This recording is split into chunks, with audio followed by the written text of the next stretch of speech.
gitu ya, di sesi ini Bapak Ibu mulai mulai menyadari gitu ya diri Bapak Ibu, mulai hadir sepenuhnya di sesi ini gitu ya, sehingga nantinya di akhir kita bisa mencapai kesepahaman gitu ya, well-being kita untuk sesi ini gitu. Nah, Bapak Ibu, ini saya skip aja ya, sudah kemarin ya. Jadi saya dipanggilnya Puri, Bapak Ibu. Nama lengkap saya memang Purnama Sari Telukesi, tapi saya bisa dipanggil Puri. Jadi biar nggak kepanjangan gitu ya, Bapak Ibu manggilnya Purnama gitu, cukup dengan Puri. Baik, ini saya coba present dulu Bapak Ibu biar terlihat.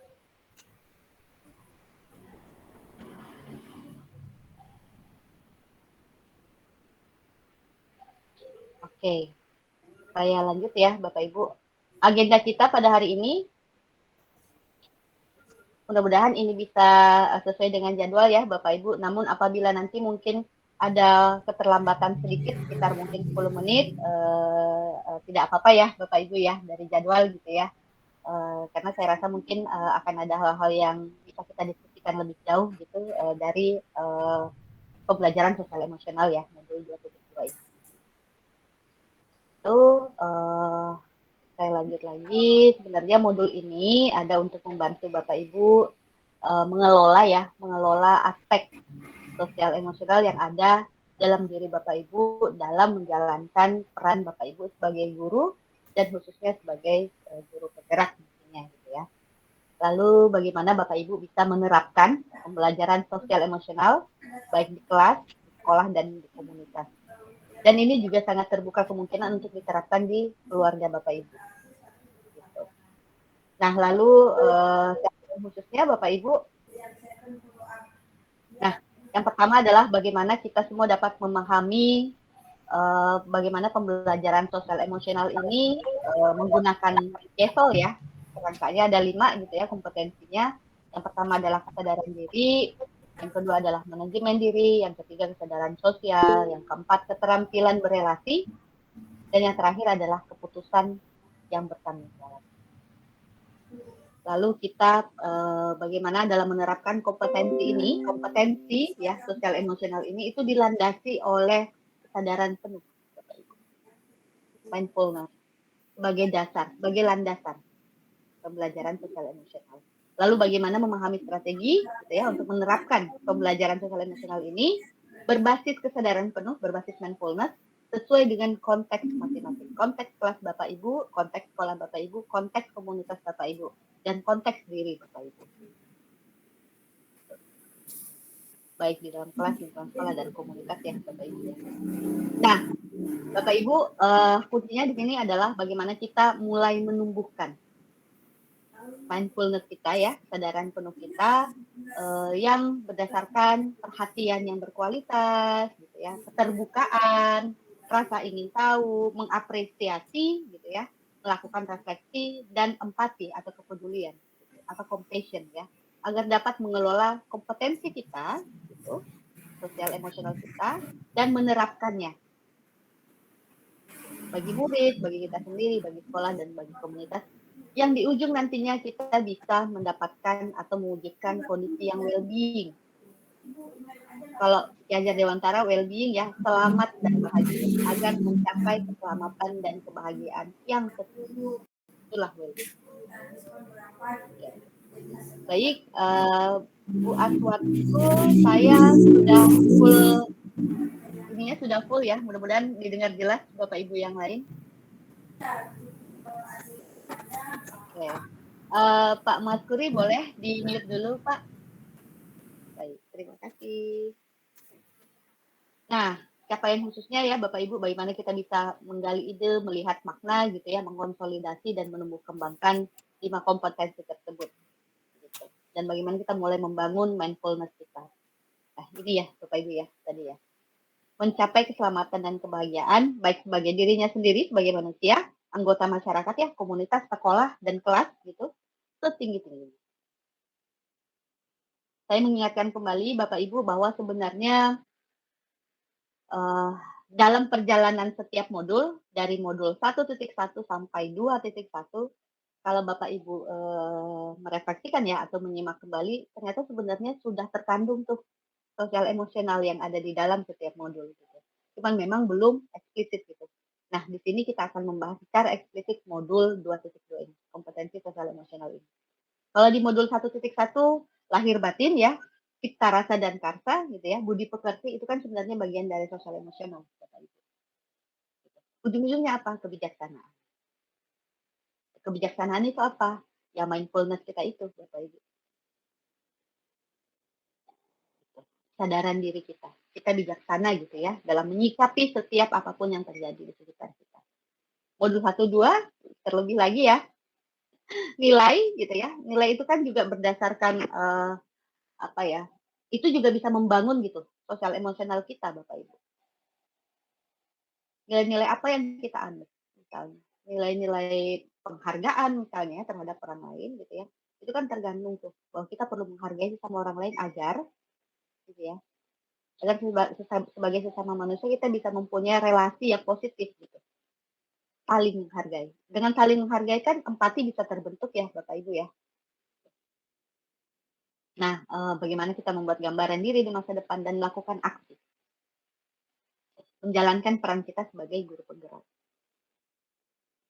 Ini ya, kata kunci kemarin ya, di modul 1-2, emosi menentukan bagaimana kita mengambil keputusan. Untuk itu, setelah diingatkan di modul 1-2 nanti, kita akan berdiskusi tentang kita mesti mengenal emosi kita juga, Bapak Ibu.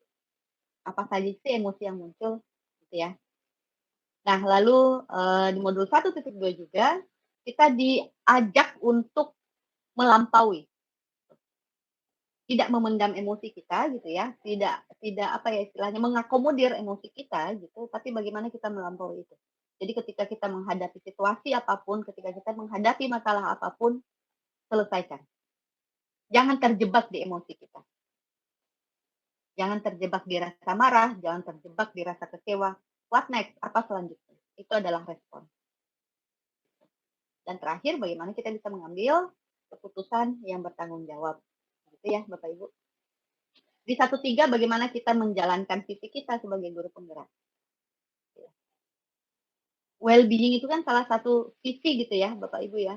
Bagaimana mengakomodasi kebutuhan anak-anak, gitu, sehingga anak-anak merasa apa ya, anak-anak dalam menjalani pembelajaran atau dalam prosesnya nanti gitu ya, dia bisa anak-anak juga bisa apa ya, secara positif gitu.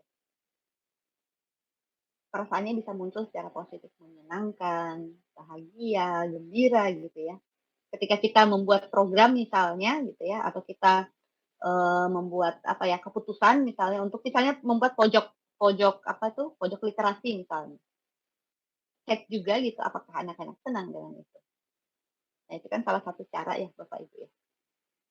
Nah bagaimana memetakan kekuatan yang dimiliki gitu ya Bapak Ibu, karena mengelola emosi positif dan mengambil keputusan yang bertanggung jawab ketika kita terbiasa melakukan itu adalah kekuatan Bapak Ibu sebenarnya. Nah itu perlu diidentifikasi dan perlu dikenali potensinya, perlu dipetakan juga. Dan bagaimana mengimplementasikan. Nah, di modul 1.4 Bapak Ibu, reflektif dan kritis terhadap budaya di sekolah dan senantiasa mengembangkannya sesuai kebutuhan sosial emosional murid. Saya mengingatkan kembali tentang segitiga restitusi ya, Bapak Ibu ya. Tentang hukuman dan hadiah, dampaknya seperti apa. Nah, itu juga berdasarkan sosial emosional. Di 2.1 diferensiasi, dalam diferensiasi itu bagaimana kita mengidentifikasi kebutuhan belajar murid. Dalam kebutuhan belajar murid juga ada sosial emosional. Bapak Ibu. Gitu. Jadi ketika kita memutuskan gitu ya atau ya memutuskan berdasarkan hasil survei kepada anak-anak kita untuk melakukan pembelajaran berdiferensiasi, misalnya mengatur ruang kelas misalnya. Itu kan didasarkan pada bagaimana karakteristik anak-anak ya, gitu ya, berdasarkan profil, gitu ya, berdasarkan minat, gitu ya, berdasarkan gaya belajar atau kecenderungan anak-anak gitu. Sehingga kelas nanti gitu ya pada prosesnya akan tercipta suasana yang kondusif gitu karena mengakomodir semua aspek dari anak-anak kita, masing-masing anak-anak kita. Ya tentu pembelajaran akan sangat bermakna ya dan menyenangkan gitu buat mereka masing-masing. Karena kita mengakomodir, kita memfasilitasi lewat pembelajaran diferensiasi. Nah, cek aspek sosial emosional yang dirasakan oleh anak-anak kita. Apakah mereka senang dengan metode belajar seperti itu? Itu kan perlu disurvei, diobservasi ya Bapak Ibu, dan perlu direfleksikan, dan juga perlu meminta umpan balik juga pada anak-anak untuk mengecek apakah pembelajaran diferensiasi plus gitu ya, sosial emosional itu muncul dan berhasil gitu ya, ketika diterapkan. Nah, sekarang modul 2.2 Bapak Ibu. Jadi ada 4 aspek ya, 4 sesi nanti ya yang akan kita diskusikan bersama. Yang pertama adalah apa sih sebenarnya pembelajaran sosial emosional itu? Ya, mengapa penting gitu ya. Lalu yang kedua adalah bagaimana meningkatkan kompetensi sosial emosional kita. Itu. Lalu yang ketiga bagaimana kita memunculkan gitu ya kesadaran diri kita ya, mindfulness kita. Lalu yang keempat bagaimana menerapkan.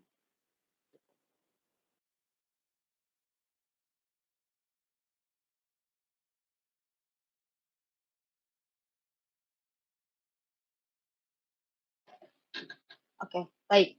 Bapak Ibu, ini ya, jadi ada 4 gitu ya pembelajaran sosial emosional ini yang akan kita diskusikan. Nah, ini dia. Oke.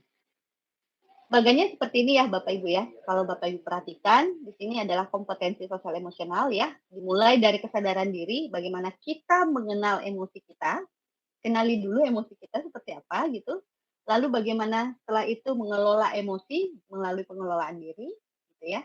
Lalu bagaimana setelah kita mengelola diri, mengelola emosi kita juga bisa membangun kesadaran sosial gitu. Dalam hal ini membangun empati ya. Lalu bagaimana kita menjalin keterampilan berelasi gitu ya melalui kesadaran terhadap sosial emosional. Dan yang terakhir adalah bagaimana kita mengambil keputusan yang bertanggung jawab. Kenapa harus ada bertanggung jawabnya? Kenapa bukan keputusan saja? Karena keputusan yang bertanggung jawab itu sudah ada unsur bagaimana kita melihat konsekuensinya gitu ya. Bagaimana kita bisa mengukur diri kita, Bapak Ibu, kemampuan kita secara fisik dan secara psikologis kita mampu gitu. Dan menyadari bahwa konsekuensi itu tidak hanya di kita saja gitu, tapi mungkin akan ada dampak buat orang lain, baik positif maupun negatif. Nah, jika kita sudah memiliki kompetensi ini, tujuannya kan adalah ini Bapak Ibu, well-being, kebijaksanaan, kesejahteraan, baik fisik maupun mental. Tapi ini tidak akan terjadi gitu ya, tanpa kita mulai menyadari. Kita hadir sepenuhnya. Berikan waktu bagi diri kita gitu ya untuk mengenali, untuk merasakan gitu ya, untuk mengalami situasi-situasi atau pengalaman-pengalaman yang nantinya akan kita dapatkan. Mindfulness. Saya contohkan. Makan dengan hanya sekedar makan, dengan makan yang mindfulness itu beda. Kalau makan sekedar makan ya Bapak Ibu ya makan. Sampai kenyang gitu. Tapi kalau makan dengan mindfulness, menyadari gitu ya, kita punya kesadaran penuh dari mana misalnya makanan itu berasal, apa yang telah dikerjakan oleh petani gitu ya, hingga bagaimana prosesnya hingga makanan itu sampai dalam kita ya, kita makan. Gitu. Itu makanan akan lebih terasa nikmat gitu ya, makanan ya kita menyadari gitu bahwa di balik makanan yang kita makan ada kontribusi. Biasanya kalau orang makan dengan mindfulness itu nggak mau tuh sisain makanan ya Bapak Ibu ya. Biasanya dia akan tahu tuh sebelum ngambil makanan dia tahu porsinya seberapa gitu. Gitu. Itu contoh ya Bapak Ibu ya. Nah, mari kita mengenali emosi kita lewat warna. Ini adalah roda emosi plusik Bapak Ibu. Bapak Ibu silahkan menuliskan apa warna perasaan Bapak Ibu hari ini gitu ya. Kalau misalnya Bapak Ibu merasa teror, takut, cemas, itu hijau tua. Bapak Ibu merasa kagum, merasa percaya diri hari ini, atau mempercayai orang lain gitu ya, atau malah pasrah, silahkan tuliskan warna hijau, dan begitu seterusnya. Tentram, gembira, nikmat, warna kuning, tertarik, antisipatif, waspada, orange, jengkel, marah, mengamuk, merah, benci, muak, bosan, ungu, duka, sedih, termenung, biru tua, terkesima, terkejut, terganggu, itu biru muda. Lalu setelah Bapak Ibu mengenali perasaan Bapak Ibu, gitu ya, tuliskan warnanya, lalu tanyakan kepada diri Bapak Ibu, apa sih yang menyebabkan saya punya perasaan tersebut? Silahkan mengenali dan silahkan menuliskan di dalam kolom chat Bapak Ibu.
Bisa lebih dari satu warna bisa.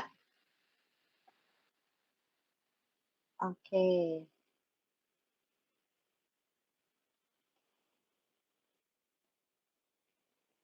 Baik, saya mau ke Ibu Hafifi ya, sekaligus sambil Bapak Ibu menanggapi gitu. Ibu Hafifi boleh? Mohon maaf, Pak Habibie. Oh, Pak Hafifi, mohon maaf ya, Bapak ya. Ini saya langsung. Pak Habibah namanya ya. Ibu. Oh. Ini pengalaman. Mohon maaf sekali lagi ya Pak Hafifi. Saya mau nanya ke Pak Hafifi. Pak Hafifi tadi Pak Hafifi bilang bahwa warnanya Pak Hafifi itu kuning. Tapi terus kadang warna hijau ya, gitu. Bu. Nah, rasanya galau nih ya Pak Hafifi. Kenapa Pak? Kenapa? Silakan. Ya, pertama, bismillahirrahmanirrahim. Assalamualaikum warahmatullahi wabarakatuh. Pertama, saya ingin mengatakan bahwa memang yang namanya perasaan itu sebenarnya warna-warni, saya pikir ya, bukan dia terfokus pada satu titik atau satu warna. Dan yang saya rasakan itu tentram, yaitu pernah, gembira, nikmat. Saya pikir tentu saya pernah merasakan itu. Tetapi fokus satu sisi hari juga. Ini, Pak Hafifi. Oh, fokus hari ini. Oh iya, Bu. Ya. Kalau untuk hari ini, ya kembali lagi mungkin saya katakan kalau untuk hari ini karena saya berbicara tadi agak luas barangkali, Bu ya. Kalau untuk hari ini, alhamdulillah masih fokus di kuning, Bu. Ya, alhamdulillah masih fokus di kuning. Baik. Tapi Kenapa, kalau Pak? misalnya ya gembira karena pertama mungkin jujur saja setelah saya belajar pembelajaran materi ini dari awal, dari modul yang tadi Ibu Puri terangkan, saya jujur saja memiliki wawasan yang sangat terbuka kembali. Kemudian pengamalan-pengamalan yang kemudian saya amalkan ini, saya merasa saya merasa sangat tenang dan senang sekali setelah kemudian saya mengamalkan apa yang menjadi ilmu yang setelah saya dapatkan. Terutama ketika kemudian saya mampu mempengaruhi anak-anak, mampu dia mengikuti saya, mampu dia mengikuti keadaan-keadaan yang mungkin ada di pendidikan yang berpihakan kepada anak ini yang mungkin saya rasakan di modul sekarang ini. Saya merasa alhamdulillah saya ada satu kebanggaan tersendiri. Ya, kebanggaan tersendiri ini sebenarnya ada di kalau tidak salah ini ada di hijau ya. Tetapi saya tanpa sadari kegembiraan itu lebih besar dia muncul. Nah, ini yang saya rasakan, Bu. Baik. Itu mungkin secara singkatnya. Terima kasih, Bu. Baik, terima kasih Pak Hafifi, optimis ya. Terima kasih ya Pak Hafifi. Pak Hafifi sudah mengenali gitu ya emosi yang muncul pada hari ini. Saya lanjut ke Ibu Ferawati. Bu Ferawati tadi mengatakan warna biru bisa tidak berbagi, Bu. Kenapa warna biru gitu dan apakah misalnya bisa berbagi apa penyebabnya gitu? Ya baik, terima kasih. Untuk hari ini perasaan saya merasa agak terganggu karena di sini di tempat saya ini sedang ada kegiatan ya buat melaksanakan kegiatan expo buat kegiatan expo yang merupakan wujud dari kegiatan aksi nyata yang akan kami lakukan, yaitu berupa expo literasi sains seni dan juga kegiatan Bajar yang kami lakukan bertepatan dengan Hari Guru besok. Saya tidak bisa mengikuti kegiatan Zoom ini ya karena di sini sangat ribet sekali sehingga saya tidak bisa fokus. Seperti itu. Itu akhirnya saya merasa terganggu sekali ya dengan adanya teman-teman yang dulu ramai sekali di sini ya. Itu. Baik, terima kasih Bu Ferawati. Bapak Ibu terima kasih banyak ya sudah mulai mencoba mengenali emosi gitu ya. Ada yang hari ini merasa marah? Jengkel? Boleh raise hand?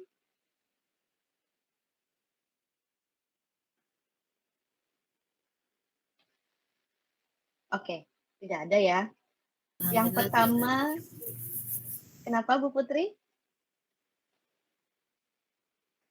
Alhamdulillah tidak ada yang marah ya.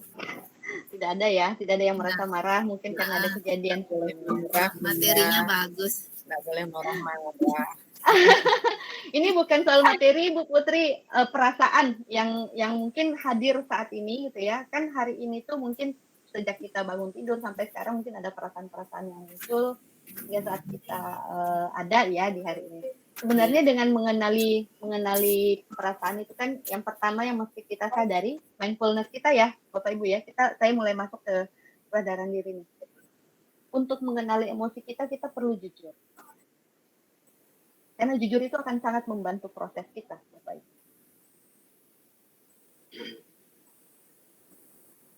Kalau kita jujur, kita mengungkapkan, gitu ya. Karena kalau tidak diungkapkan, itu akan menjadi penyakit sebenarnya. Mengungkapkan emosi, mengungkapkan apa yang kita rasakan, itu bagian dari pemulihan sebenarnya. Jadi tidak apa-apa. Perasaan itu wajar, emosi itu wajar, sangat wajar. Dan itu bagian dari diri kita. Ibu Ida Ayu, boleh berbagi, Bu? Hari ini sedih? Ya, Bunda, terima kasih. Agak putus-putus ya, Bunda. Suara saya kayak gangguan gitu. Di saya jelas, Bu. Oh, bagus, syukur. Di saya yang putus-putus suara Bunda. Oh, oke, ya, baik.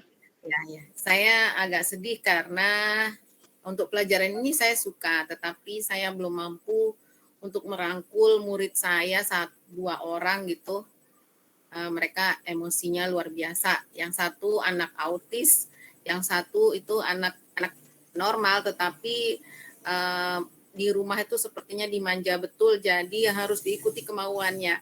Saya belum bisa merangkul anak itu dengan pas gitu, supaya dia bisa mau mengikuti kegiatan di sekolah dengan senang.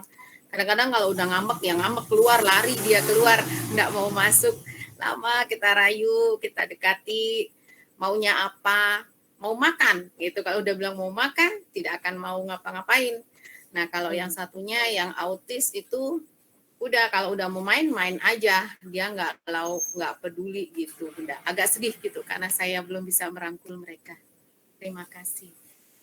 Baik, terima kasih Ibu Ida. Tapi Ibu Ida menyadari ya bahwa mereka punya kebutuhan ya. Iya, saya lihat mereka tuh sebenarnya ingin kita dekati, tetapi mereka nggak tahu mau mengungkapkan keinginannya tuh bagaimana. Saya kadang-kadang, ayo maunya apa, mau bagaimana, bisa Bu Guru bantu yang mana gitu. Kalau yang autis saya usahakan duduk dengan dia, saya rangkul dia, mencoba ini Bu Guru, saya pegang tangannya, ini Yogi, ini Bu Guru, sambil saya pegang, dia ngamuk terus. Tapi akhirnya dia tenang, dia lihat saya, dia rangkul saya, cuman belum mau komunikasi gitu, Bunda. Ya, tadi itu berhasilnya baru di situ. Ya. Masih agak sedih saya. Tidak apa-apa Bu Ida, karena memang yang paling pertama gitu ya, sama yang seperti kita lakukan sekarang Bu Ida, mengenali apa sih perasaan anak-anak kita. Terlepas apakah dia autis, gitu ya, apakah dia punya kebutuhan lain gitu ya. Yang terpenting bagaimana kita bisa istilahnya itu memfasilitasi gitu ya, apa yang dia butuhkan sebenarnya itu adalah mulai mengidentifikasi. Sebenarnya yang dibutuhkan oleh anak-anak kita itu apa sih? Betul, betul Bunda. Itu kerinduan saya untuk anak dua itu. Terima Ya. kasih. Doakan ya Bunda, Kan, semoga bisa oh saya ya, rangkul. siap. Amin, amin. Terima kasih Bu Ida. Ya. Ya, saya lanjut lagi ya Bapak Ibu, bahwa sebenarnya kan bahkan kita sebagai orang dewasa itu kadang-kadang tidak mengenali diri kita sendiri ketika kita berada dalam situasi emosi. Kalau setelah sadar gitu baru menyesal gitu ya, aduh kenapa ya saya tadi begitu, kenapa ya saya tadi mukul anak saya, kenapa ya saya tadi membentak gitu anak-anak saya gitu. Nah, di modul ini kita akan mencoba mengenali dulu gitu. Mencoba teknik-teknik bagaimana caranya agar itu konsekuensi-konsekuensi seperti itu tidak terjadi Bapak Ibu. Karena sadarilah tadi ya, emosi menentukan bagaimana kita mengambil keputusan. Kalau kita marah, mungkin kita akan meledak-ledak gitu ya, lempar barang dan sebagainya gitu.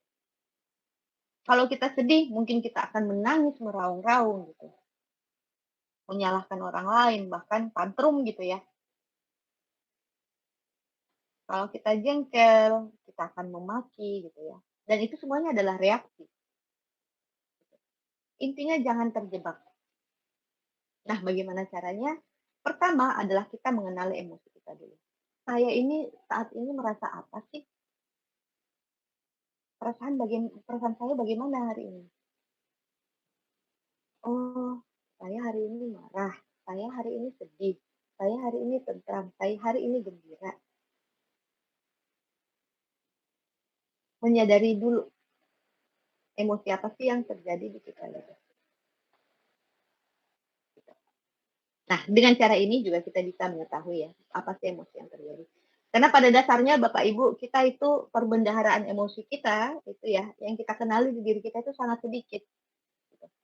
Itu juga terkait dengan bagaimana referensi-referensi yang apa ya, emosi itu mulai muncul ya. Gitu. Kalau dulu kan kita tidak punya banyak referensi untuk menyatakan bahwa kita waspada gitu. Atau kita terhina gitu. Atau kita apapun gitu. Yang kita tahu memang ada emosi-emosi dasar gitu. Nah, tapi bagaimana sebenarnya emosi-emosi itu bisa kita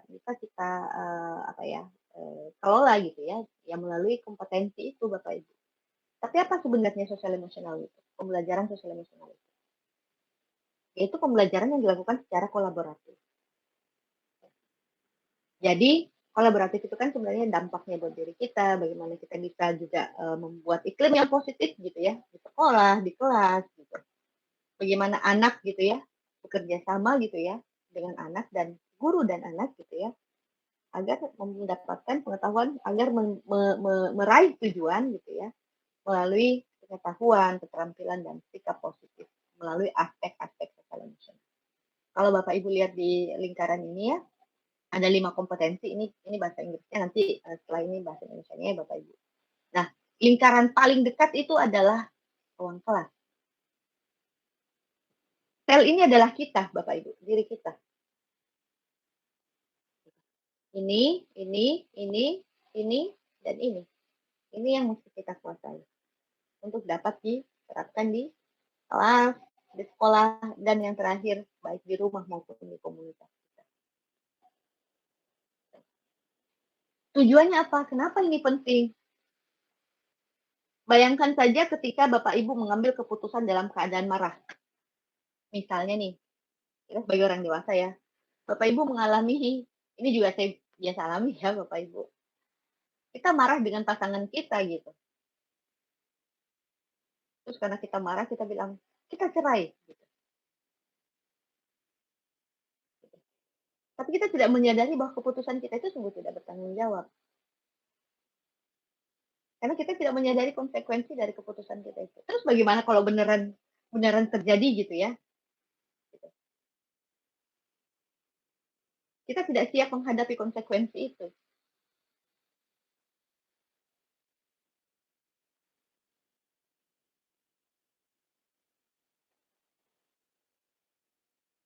Nah, tujuannya adalah bagaimana kita memahami, menginternalisasi ya, menghayati, dan memiliki kemampuan untuk mengelola emosi kita.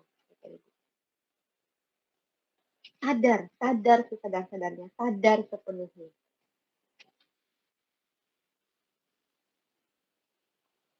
Bagaimana kita bisa mencapai tujuan kita lewat pengelolaan diri, bagaimana menunjukkan empati kita pada orang lain, tetap menyampaikan apa yang kita rasakan, tapi bagaimana kita juga tetap menghargai gitu ya, tetap memberikan empati, menunjukkan empati kepada orang lain. Gitu. Dengan menunjukkan empati kepada orang lain, kita juga menunjukkan bahwa kita berempati pada diri kita sendiri, Bapak Ibu. Lalu apa yang terjadi? Ya kita dapat membangun dan mempertahankan hubungan yang positif. Mungkin di antara Bapak Ibu ada yang mengalami hambatan gitu ya, hambatan komunikasi dengan teman sejawat gitu ya, rekan sejawat gitu, yang bisa berpengaruh gitu pada aspek sosial emosional Bapak Ibu. Apa yang mesti dilakukan? Kalau untuk membangun dan mempertahankan hubungan positif, salah satu caranya adalah berkomunikasi, berdialog, ungkapkan, ajak bicara dengan alasan.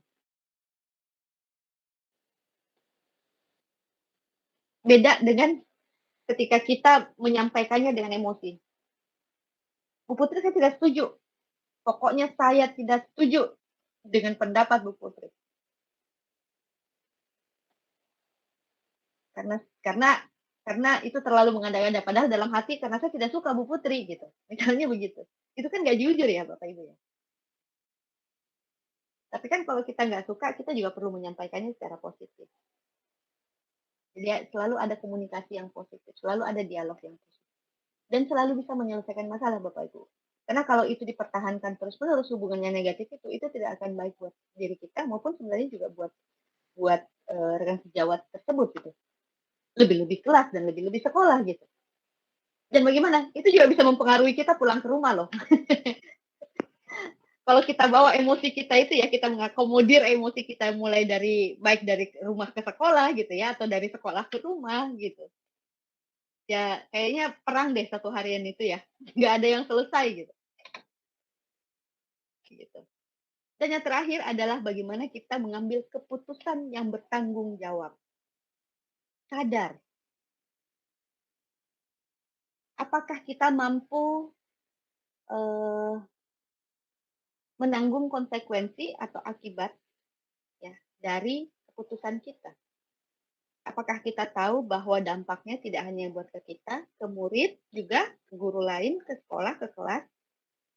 Apa saja dampaknya? Positif dan negatifnya apa? Untuk itu kita perlu menyadari Bapak Ibu, kemampuan kita itu sampai di mana sih? Itu mindfulness, sadari diri. Misalnya begini, Bapak Ibu diberikan diminta gitu. Oke, Bapak Ibu wali kelas ya, Bapak Ibu wali kelas ngajar gitu ya, Bapak Ibu jadi misalnya kepala perpustakaan juga gitu ya, terus nanti jadi panitia 17-an gitu ya, terus menjadi apa lagi apa pengelola pembina salah satu ekskul misalnya. Karena Bapak Ibu belum bisa menyatakan penolakan, saya tidak bisa atau saya bisa gitu. Dan menyadari bahwa ada konsekuensi di balik ketika Bapak Ibu mengambil semua peran itu gitu. Apa yang dikorbankan, apa yang positif, apa yang negatif gitu. Sehingga kita berusaha mengambil semua peran. Tapi kita tidak menyadari sampai di mana sih kemampuan kita. Posisi saya saat ini ada di mana? Itu kan yang dialami Pak Eling ya, dilema ya. Kan begitu. Begitu ya Bapak Ibu ya. Nah, oke, baik. Sebenarnya kompetensi sosial emosional itu apa sih? Gitu. Masing-masing kompetensi itu apa saja gitu ya isinya. Nah, dimulai dari kesadaran diri ya, mengenali apa yang ada di dalam diri kita, perasaan-perasaan kita gitu. Lalu pengelolaan diri, kesadaran sosial, keterampilan berelasi, dan pengambilan keputusan bertanggung jawab. Dari kesadaran diri, mana perasaan kita, perasaan murid-murid kita, perasaan guru lain, perasaan kepala sekolah, gitu. Bagaimana melihat minat. Nah, minat ini nanti akan terhubung dengan pembelajaran diferensiasi. Gitu. Kalau kita minat dengan mungkin kalau saya lupa ya, kemarin juga pernah saya sampaikan di modul 1-2 gitu. Saya ambil contoh menanam tanaman gitu ya. Bapak Ibu senang gitu, hobi gitu menanam. Itu kan sebenarnya perasaan ya. Senang itu kan emosi yang muncul. Kalau kita senang merawat tanaman, apa yang akan kita lakukan? Berhati-hati menyiramnya gitu ya, biar tidak kepenuhan airnya di mana di pot gitu ya. Meranggas gitu ya, bukan meranggas, memotong gitu ya daun-daun yang sudah tua gitu. Kita melakukannya dengan apa? Dengan cinta kasih kan, dengan empati. Menyadari diri bahwa ya kita nilai apa yang kita ambil dari situ, ya nilai-nilai kehidupan kan, menghargai kehidupan, menghargai makhluk hidup. Lalu memahami proses belajar ya. Apa yang kita lakukan mulai dari bangun tidur sampai menutup mata itu adalah proses belajar sebenarnya. Ibu Aning, bolehkah izin dimatikan dulu mikrofonnya, Bu? Baik, terima kasih Bu Aning. Nah, gitu. Bagaimana kita bisa mendapatkan pengalaman bermakna gitu ya, pembelajaran bermakna kalau kita tidak mencoba menginternalisasikan dan merasakan, menyadari bahwa ada yang saya pelajari. Lalu yang selanjutnya adalah bagaimana kita bisa memunculkan pemikiran dari diri kita. Yang terakhir, sikap percaya diri. Mengungkapkan secara langsung kan itu bagian dari sikap percaya diri, Bapak Ibu. Jadi jangan dipendam ya, nanti itu jadi penyakit ya. Nanti di akhir saya perlihatkan gitu. Apa hubungannya? Kalau mungkin Bapak Ibu biasa dengar ya, segala penyakit itu berawal dari stres. Atau mungkin biasa Bapak Ibu mungkin alami gitu, kalau lapar kan, apa yang dirasakan kalau lapar, emosi kan? Aduh lapar nih gitu, emosi gitu. Karena ada kebutuhan yang tidak terpenuhi. Gitu. Setelah kenyang apa? Alhamdulillah senang Bu. Senang kalau udah kenyang. Ada ngantuk. Ngantuk misalnya ya, ngantuk gitu. Pengen istirahat, pengen layah-layah gitu ya, relax, santai. Ada nggak emosi santai itu? Enggak ada. Kalau udah kenyang, tenang. Senang aja. Senang itu emosi bukan? Emosi. Emosi ya. Ya, oke. Jadi lapar merasakan marah itu emosi. Kenyang. Setelah kenyang kita juga merasakan emosi gitu ya. Oh iya. Bedanya yang satu negatif, yang satu positif ya. Oh iya. Yalah, kalau saya lapar juga marah tuh. Waduh gitu ya, nggak konsen mengerjakan apapun gitu. Nah begitu. Jadi secara sederhana kita bisa itu ya melihat makna itu gitu, makna mengelola emosi itu. Nah lalu pengelolaan diri, ini dia mengelola stres gitu ya. Bagaimana kita mengontrol impuls gitu ya, menghadapi hambatan gitu ya, punya ketekunan gitu. Jadi kalau kita bisa mengelola emosi kita, gitu, saya lapar, saya marah gitu. Aduh, dia sampai marah itu sampai kayak gimana ya, misalnya gitu, sampai mau lapar gitu ya, terus tukang antar makanannya terlambat gitu ya. Kalau kita tidak bisa mengendalikan itu, apa yang kita lakukan?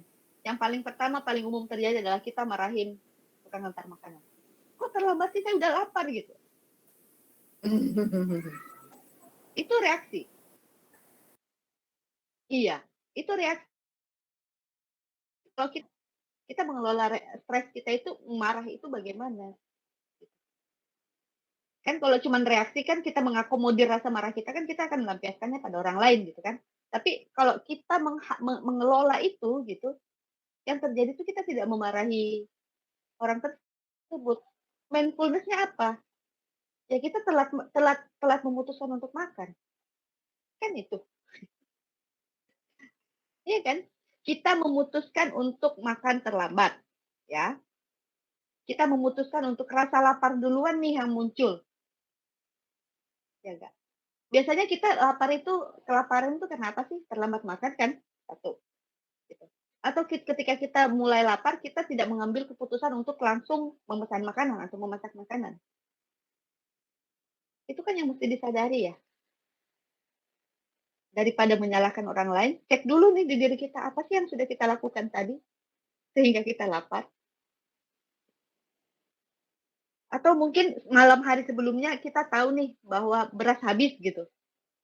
Tapi besoknya gitu, kita memilih tidak memprioritaskan itu gitu.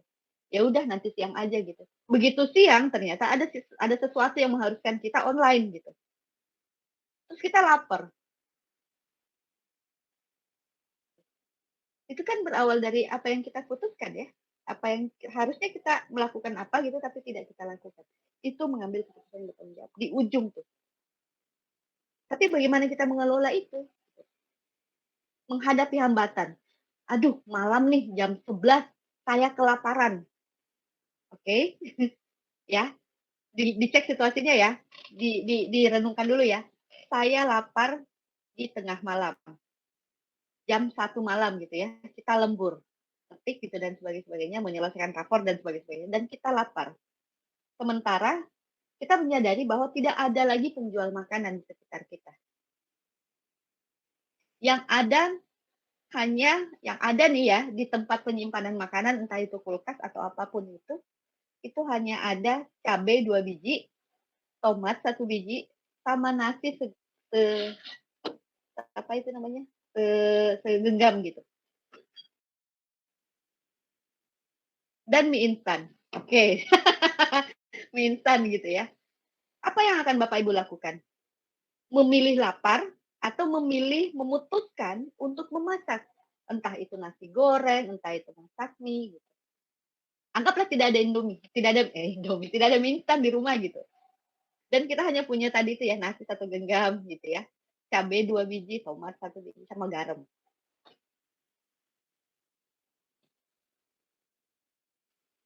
Kalau saya memutuskan bikin nasi goreng,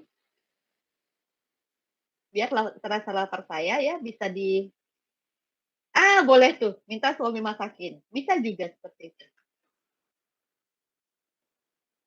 Iya, nasi goreng. Buat beberok. Wah, itu saya suka sekali beberok. Tapi kalau tomat sama cabai juga bisa ya jadi beberok ya. Jadi apapun keputusan yang Bapak Ibu lakukan gitu ya, itu adalah keputusan yang bertanggung jawab. Masak sendiri itu bertanggung jawab terhadap diri sendiri. Minta tolong suami atau istri yang masakin, gitu ya, itu membangun relasi. Kan kita tidak bisa bilang, yang masakin nasi goreng gitu, saya lapar. Tapi kan ada cara-cara positif untuk membangun relasi ya. Bu, saya lapar nih, boleh nggak minta tolong bikinin nasi goreng? Kan lebih enak ya didengar gitu. Udah lapar, kita marahin gitu ya, kita perintah gitu. Ya siapa sih misalnya ibu atau bapak yang tidak kesel juga ya. Nah kan begitu. Nah relasi itu kan terjadi seperti itu Bapak Ibu. Hambatannya selesai kan? Gitu. Nah bagaimana nih? Ya boleh makan dengan sambal cabai. Apapun keputusan Bapak Ibu. Bapak Ibu melakukan itu dengan sadar. dan tahu konsekuensi. Gitu. Kalau sama-sama lapar, sama-sama masak. Bisa jadi kan seperti itu. Oke, saya lanjut ya. Kesadaran sosial, memahami perbedaan. Karena setiap anak unik, setiap anak punya kebutuhan khusus, begitupun dengan orang dewasa. Setiap orang dewasa juga punya perspektif yang berbeda-beda. Tapi ada yang bisa diselaraskan, ada yang tidak.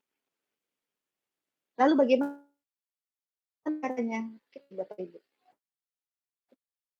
perspektif mereka.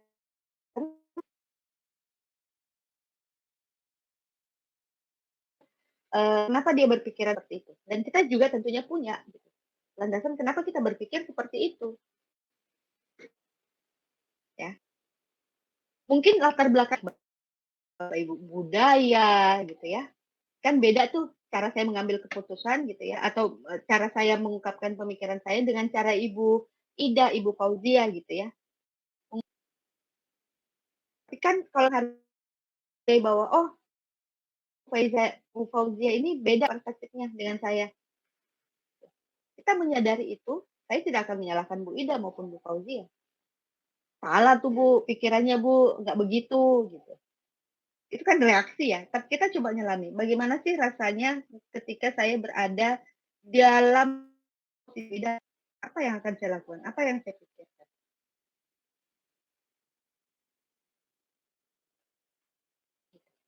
Misalnya nih, nggak usah jauh-jauh ya Bapak Ibu ya, di lingkungan kita, rumah kita aja. Ada kita mendengar kabar bahwa tetangga kita cerai. Yang kita lakukan pertama kali apa misalnya?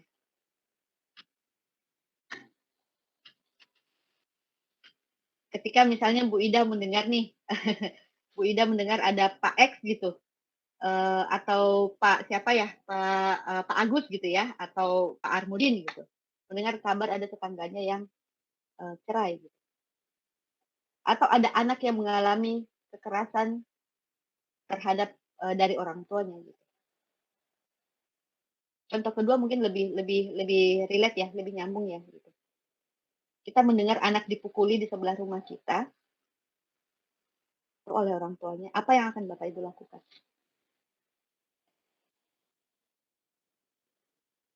Ada yang mau berbagi?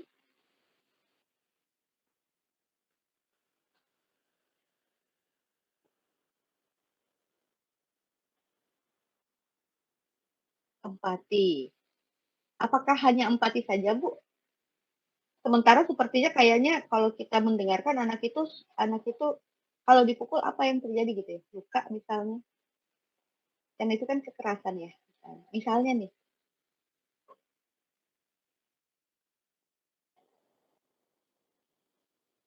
memberikan pemahaman dan pengertian, memberikan perlindungan.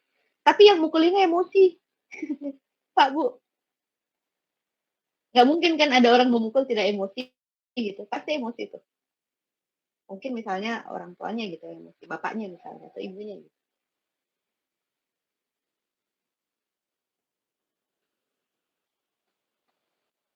Menenangkan. Atau ada yang tidak mau pusing. Itu urusannya dia gitu, urusannya tetangga saya nggak perlu ikut campur. Apakah ada yang berpikiran seperti itu?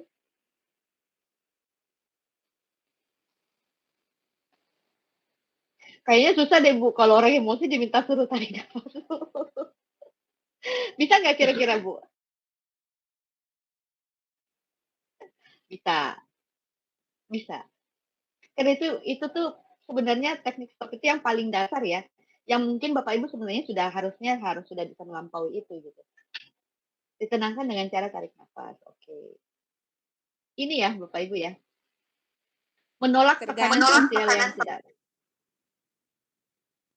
Tanya dulu dalam diri kita, apakah kita mampu menyelesaikan gitu? Pak Armudin misalnya, kira-kira menurut Pak Armudin ketika Bapak misalnya mendatangi orang tersebut atau tetangga tersebut, apakah Bapak merasa bahwa Bapak mampu menenangkan dan menyetop gitu ya tindakan kekerasan itu? Pak Armudin Terima boleh? kasih, Bu. atas kesempatannya. Halo. Iya, silakan Pak. Terima kasih Bu atas kesempatannya.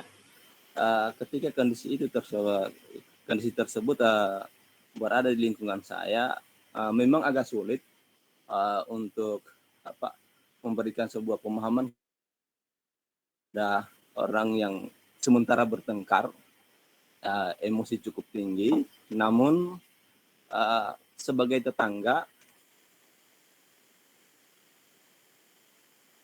mencoba itu kan tak mengapa.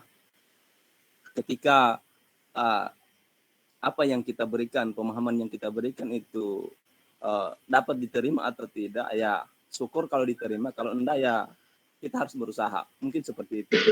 Baik, terima kasih Pak Armudin. Pokoknya dicoba dulu ya Pak Armudin ya. Baik Bu ya.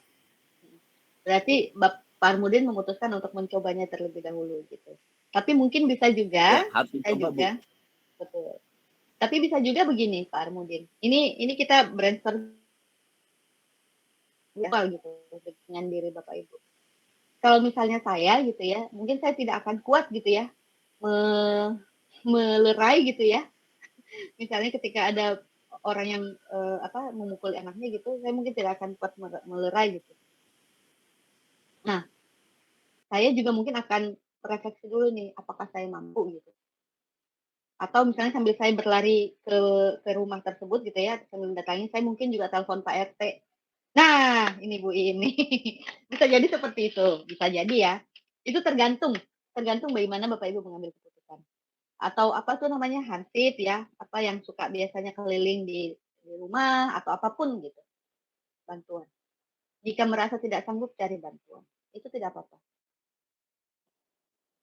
Mencari bantuan itu sebenarnya bagaimana mengenali kekuatan diri kita, Bapak Ibu.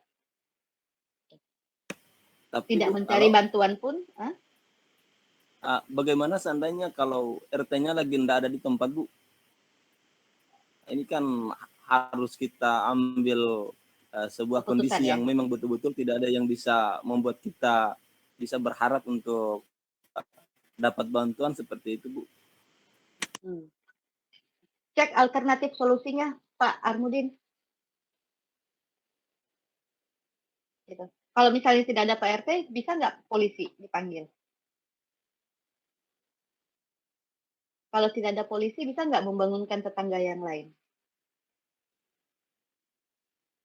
Kan ini ya, mengatasi hambatan ya. Kemudian dalam menghadapi hambatan, itu kan hambatan tadi ya Pak Armudin ya. Aduh, kayaknya Pak RT-nya nggak ada nih. Pak Hansipnya nggak ada nih. Apa nih yang mesti saya lakukan gitu? Itulah pengelolaan diri. Betul. Bisa jadi apapun keputusannya harus disandarkan pada ini ya Bapak Ibu ya. Semua ini. Membangun hubungan yang sehat gitu ya, mencegah, mengelola dan menyelesaikan konflik. Ini dalam relasi. Dan terakhir ini di sekolah. Begitupun ketika ada kejadian di sekolah ya Bapak Ibu ya, ada anak-anak bertengkar gitu ya, berkelahi gitu. Apa yang akan kita lakukan? Pasti kita akan melerai dulu gitu ya, meminta guru yang satu menenangkan yang lain, sementara kita menenangkan yang lain. Yang paling mudah adalah teknik stop. Ya, minta ambil jeda, itu, lalu tarik nafas, lalu lanjutkan komunikasinya. Mau dicoba? Ada yang sudah pernah mencoba teknik stop? Sudah, Bu. Sudah ya? Oke, baik. Oke, saya lanjut kalau begitu ya, Bapak Ibu. Nah, ini dia mindfulness. Ini yang dua ini di atas, dan bahkan yang ini tuh ada di LMS ya. Saya hanya ingin memberikan penguatan Bapak Ibu. Jadi kan itu dapat dilatih ya sebenarnya ya. Menyadari diri itu dapat dilatih dengan memberi waktu sebenarnya kepada diri kita. Kasih waktu untuk diri kita. Mengenali apa yang terjadi di sekitar kita. Apa yang kita rasakan.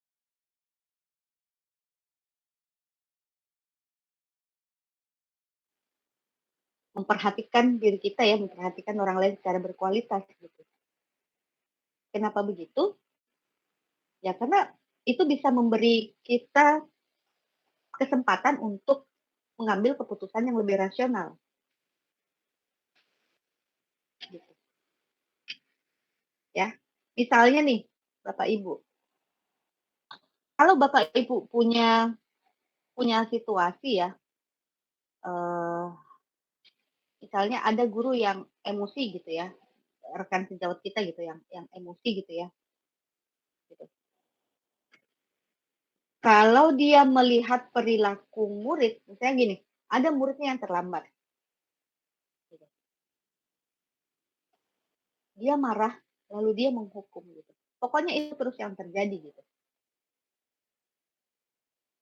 Itu kenapa terjadi seperti itu? Misalnya kepada dia. Karena dia tidak memberikan kesempatan ya, mengambil jeda gitu ya di dirinya sendiri. Apa sih sebenarnya yang terjadi? Menyadari secara penuh gitu. Lebih dalam gitu ya, direnungkan lebih dalam. Oh, ternyata mungkin anak ini terlambat karena dia harus membantu ibunya dulu.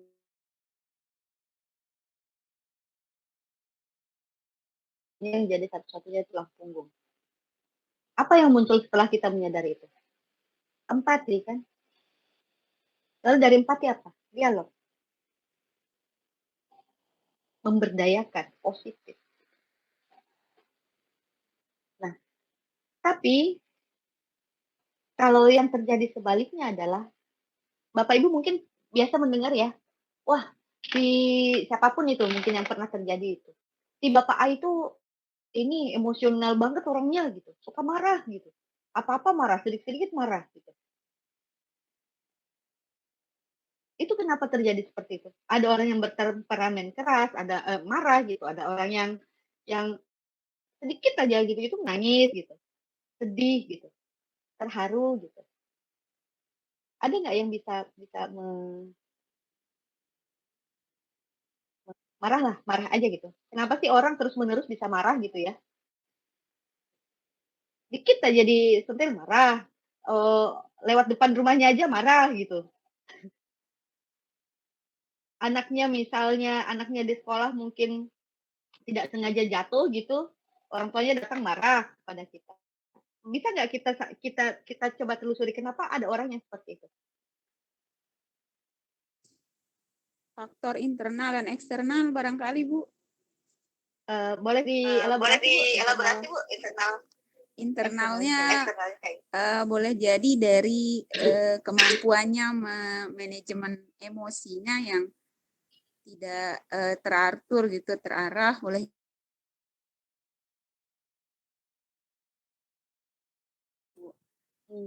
sehingga mungkin menjadi pribadi yang introvert, sering memendam, dan sehingga jadi kayak gunung es gitu, begitu terpancing langsung meledak-ledak. Kemudian eksternalnya bisa jadi karena menemukan lingkungan yang tidak memberikan kenyamanan bagi orang tersebut. Kira-kira begitu mungkin, Bu. Baik, terima kasih Bu Dina. Yang lain mungkin Bapak Ibu? Atau mungkin dicoba di diri kita deh, mari kita merenungkan apa yang biasa terjadi gitu di diri kita yang negatif gitu ya. Itu kenapa?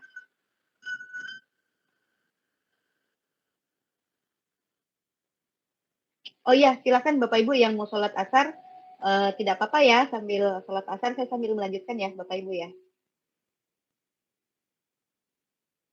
Nah Bapak Ibu.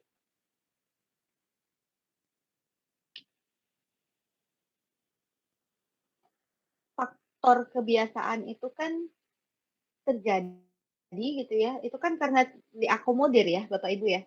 Jadi diri kita memberi kesempatan emosi itu tidak diselesaikan dan emosi itu muncul.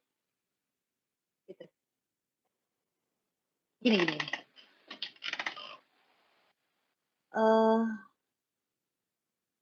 Saya coba mengaitkan ini dengan Ki Hajar Dewantara ya.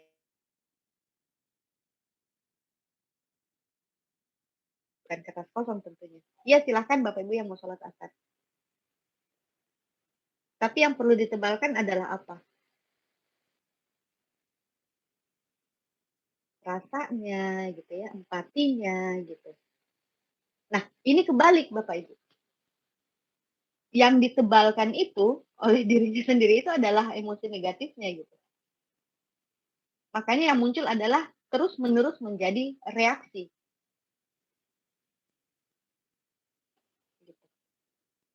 Bukan respon. Nggak mampu dia kendalikan emosinya. Betul kata Bu Jun.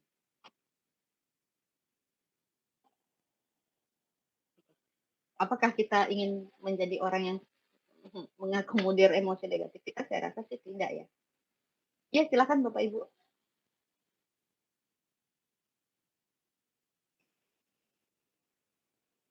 Kalau oke. Gitu ya Bapak Ibu ya. Jadi memang dari kita lah sebenarnya yang bisa mengontrol itu. Kalau kita bisa mengontrol itu, bisa melakukan apa ya, membangun relasi yang baik gitu, mengambil keputusan tanggung jawab, well-being ini akan muncul. Gitu. Nah, saya pengen fokus di sini Bapak Ibu, di sini yang ini nih ada di LMS ya. Gitu. Kesehatan fisik dan mental yang lebih baik. Tadi saya bilang ya bahwa stres gitu, itu bisa memicu penyakit. Hipertensi malah ya, bisa paling sering itu hipertensi ya, darah tinggi gitu. Padahal penyakitnya sebenarnya bukan darah tinggi yang kemudian emosi gitu. Enggak, kebalik. Itu salah satu dampak saja gitu.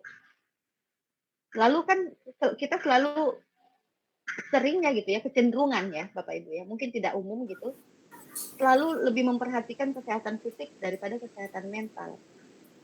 Kalau kita sudah tidak mampu menanggung gitu, kita diamkan.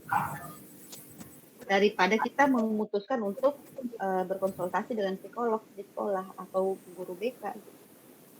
Kita masih merasa malu, misalnya ya.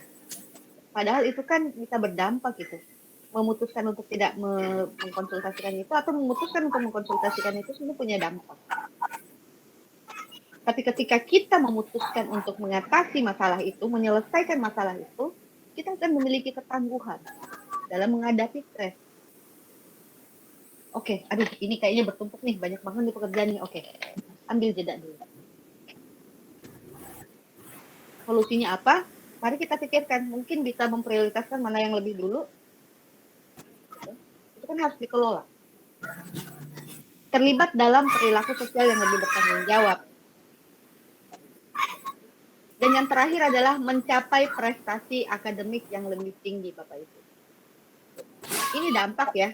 Ketika kesehatan fisik dan mental lebih baik, kita terlibat dalam perilaku sosial yang lebih bertanggung jawab, prestasi juga itu akan muncul. Gitu. Ini ya, langsung diajarkan. Caranya ya, mengimplementasikannya. Langsung diajarkan secara spesifik dan eksplisit, mengintegrasikan ke dalam praktik mengajar guru dan gaya interaksi, mempengaruhi pola pikir murid. Ini bisa lewat komunikasi, lewat segitiga restitusi ya. Nanti juga ada caranya. Lalu yang terakhir mengubah kebijakan. Ini mungkin yang paling menantang sebenarnya. Tapi mari kita coba dulu gitu. Mulai dari mengajarkan keterampilan secara spesifik, mengintegrasikan, mempengaruhi, lalu terakhir mengubah kebijakan gitu. Contohnya seperti ini Bapak Ibu. Di dalam satu sekolah gitu ya, ada kebijakan sekolah, betul. Ada kebijakan sekolah yang mengharuskan setiap anak memilih satu ekskul. Taruhlah misalkan ada 5 ekskul di sekolah. Setiap anak harus memilih satu ekskul. Dan setiap guru ya bergiliran menjadi pembina di ekskul-ekskul ini. Pertanyaan saya, jika anak-anak tidak ada yang memilih di antara 5 ekskul ini, lalu mereka harus memilih ekskul ini, apa yang anak-anak rasakan? Tertekan? Akhirnya kan dia tidak menikmati ekskul ini, Bapak Ibu. Ya kalau nggak ada ya nggak ada saja ya. Gitu. Nah, kalau misalnya nih ada kebijakan begitu, lalu Bapak Ibu ada di sekolah tersebut, coba ditinjau kembali.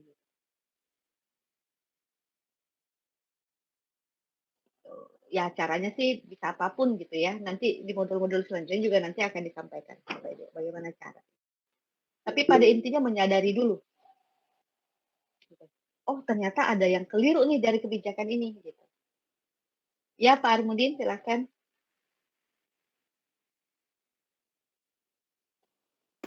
Baik Bu, tadi tentang persoalan 5 eskul yang diterapkan di sekolah.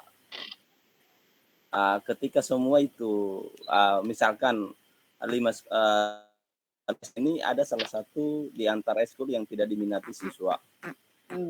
Kalau untuk saya mungkin kita harus konsultasi kepada Bapak Kepala Sekolah atau pihak yang berwenang di sekolah itu untuk meninjau ulang apakah eskul ini seperti apa penerapannya, dalam arti bahwa kenapa sih eskul yang satu ini tidak dipilih. Nah, kita harus lihat di situ. Kalau memang siswa tidak memiliki minat di situ, maka kita harus merevisi atau bahkan kita harus mengganti eskul-eskul lain mungkin yang bermanfaat untuk peserta didik. Mungkin seperti itu, Bu. Iya, saya setuju, Pak. Tapi mungkin memang tidak semua di antara kita yang mau memulai ya, mencoba gitu ya, seperti Pak Amrudin gitu dan Bapak Ibu yang lainnya gitu. Tapi mari kita coba untuk itu. Ya, ini semua Bapak Ibu 4 ini itu kita tidak akan bisa tahu gitu. Ini berhasil atau tidak kalau kita tidak mencoba. Ini kan sedang dicoba ya sama Bapak Ibu ya, gitu. Di kelas masing-masing gitu, di sekolah masing-masing gitu. Nah, saya juga setuju tuh dengan Pak Armudin gitu. Yang penting adalah kontekstual ya. Mungkin Bu Ida tadi bilang orang tua diminta masukannya gitu ya. Ini melibatkan orang tua berarti ya, keterampilan dalam berkomunikasi di komunitas. Misalnya melakukan kegiatan yang menarik di setiap ekskul, mungkin bisa menarik minat gitu. Lalu ditambah jenis ekskulnya gitu. Lalu tadi Pak Armudin bilang ya kalau memang misalnya nggak diminati, kenapa harus diadakan gitu ya? Ya dihapus misalnya. Itu kan sebenarnya cara-cara seperti ini itu akan sangat kontekstual dengan Bapak Ibu. Di mana sekolah mana Bapak Ibu berada. Jadi apapun gitu ya, kita bisa melakukan apapun. Yang penting itu dilandasi dengan apa ya istilahnya kesadaran diri dan keputusan yang bertanggung jawab itu. Itu sebenarnya. Nah, bagaimana sih sebenarnya apa sih contoh ya? Contoh nih caranya gitu ya.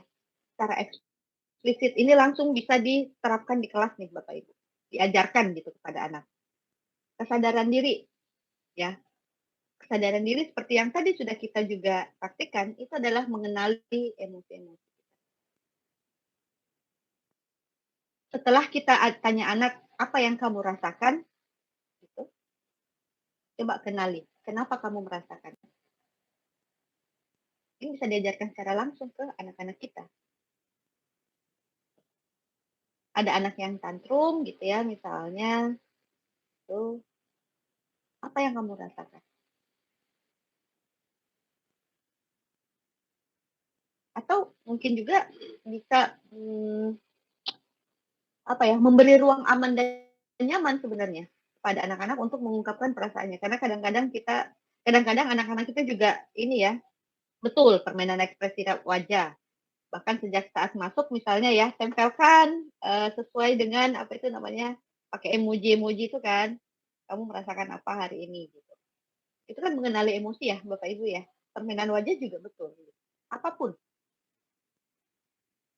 lalu yang kedua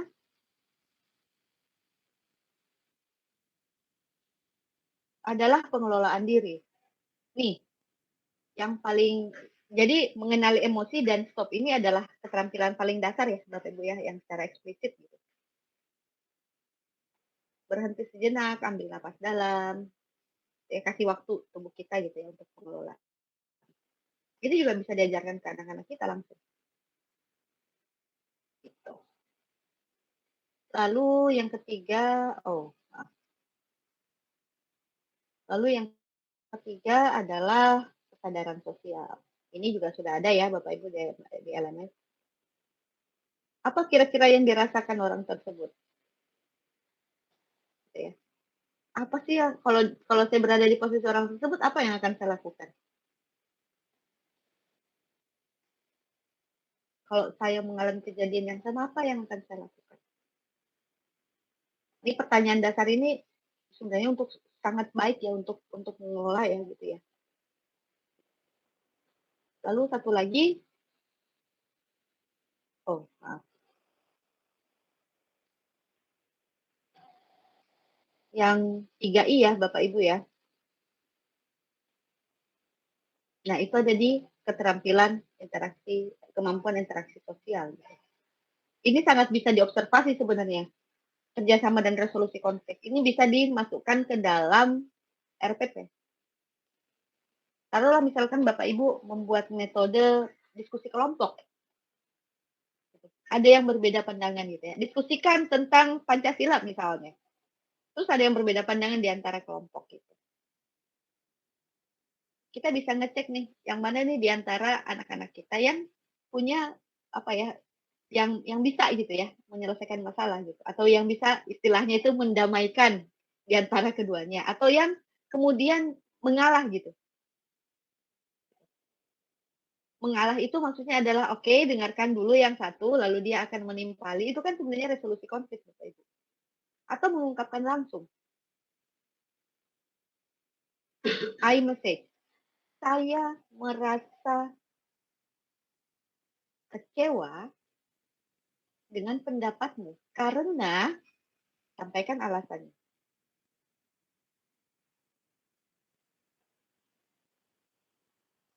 Saya tidak setuju. Sampaikan secara langsung.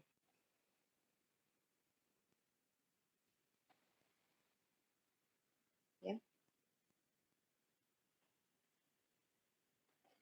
Nah, tapi setuju dengan tidak setuju itu memang harus berlandaskan penghargaan ya, bahwa dia juga manusia gitu, punya perasaan, sama seperti kita punya perasaan juga gitu. Bagaimana kalau kita membentak sambil bilang saya tidak setuju? Itu kan melukai perasaan ya. Tentu kita juga tidak mau diperlakukan seperti itu. Nah, itulah saling menghargai itu. Gitu ya. Peran dalam kelompok. Nah, itu tadi Bapak Ibu. Kita kan bisa mengamati kalau misalnya itu mau diturunkan dalam penilaian sikap, kita bisa observasi di situ. Disiplin misalnya. Ya kan? Bagaimana dia menaruh misalnya barang-barangnya gitu ya dengan apa tidak berantakan dan sebagainya. Itu kan salah satu bentuk gitu ya keterampilan dalam mengelola gitu.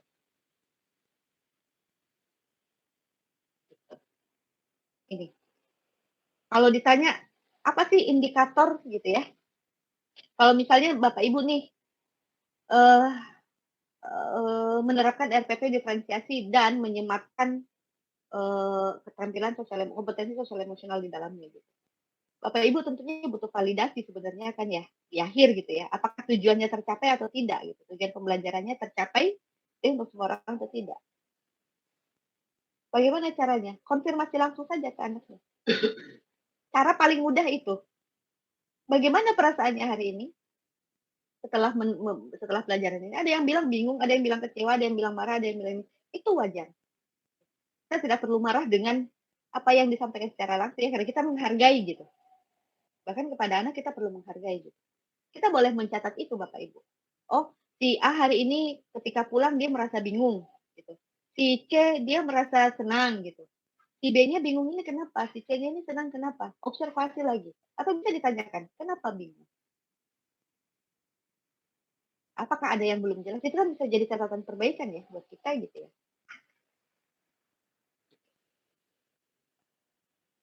Nah, keterampilan mengelola konflik ya tadi ya Bapak Ibu. Dan yang terakhir adalah pengambilan keputusan yang bertanggung jawab. Selalu dimulai identifikasi Bapak Ibu.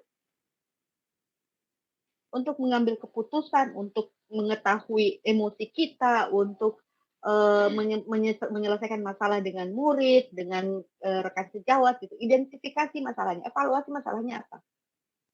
Kita tuh pengennya apa sih, terus yang terjadi apa.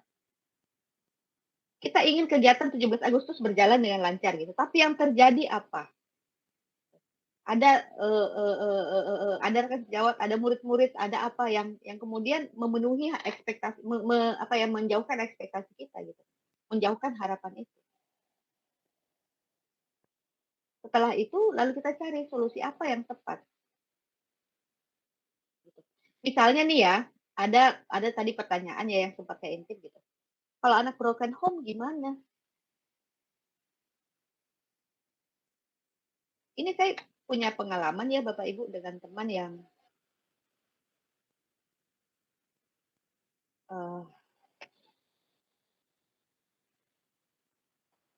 jadi bapaknya itu dia itu punya banyak utang ya gitu. Lalu dia meninggalkan ibu dan anaknya gitu ya. Ini murid ya, ibu dan anaknya gitu dengan kondisi yang ditagih-tagih gitu ya, sama rentenir. Sementara bapaknya tidak tahu ada di mana gitu. Sampai ada drama-drama gitu Bapak Ibu. Ya, harus pergi gitu ya. Bapak Ibu ibu dan anaknya ini harus bersembunyi dari satu tempat ke tempat lain sampai tidak datang ke sekolah. Gitu. Karena dia harus bersembunyi. Nah, apa yang kita lakukan pada saat itu gitu, sebagai guru?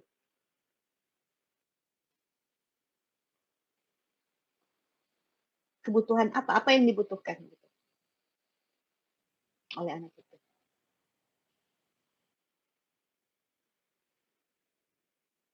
Tapi setelah itu ya, Bapak Ibu, setelah masalah itu selesai, anak itu bukan menjadi apa ya? Menjadi nakal atau menjadi anak yang melakukan misalnya dalam tanda kutip ya nakal gitu. Saya sebenarnya tidak setuju dengan nakal ini gitu. Karena mungkin energinya aja yang berlebih si anak itu. Tapi oke lah gitu ya.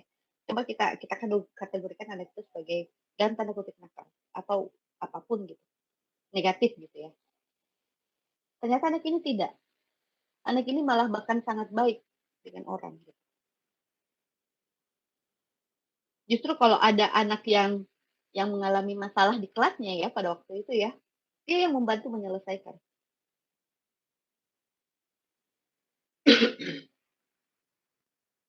Apa yang terjadi? Ya anak itu ternyata punya kemampuan untuk resolusi konflik kan. Dia punya kompetensi itu. Pengalaman itu didapat dari mana? Dari gurunya bisa, dari orang tuanya bisa. Gitu ya. Dari pengalamannya sendiri juga bisa. Silakan Pak Erwin.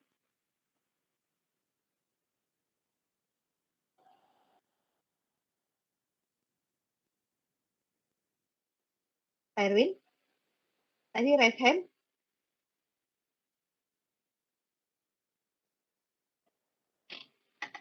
Bapak Ibu bisa mendengarkan saya?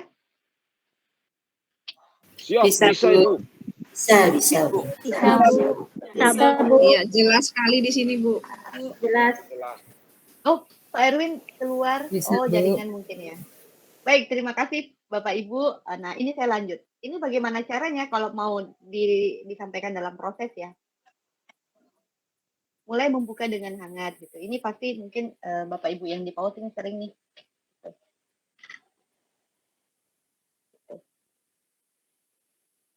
Nah, bagaimana caranya kan? Biasanya tanyakan ya, bagaimana perasaanmu hari ini? Bagaimana pengalamanmu ketika berangkat ke sekolah gitu. Untuk anak yang lebih besar kan bisa aja divalidasi perasaannya bagaimana.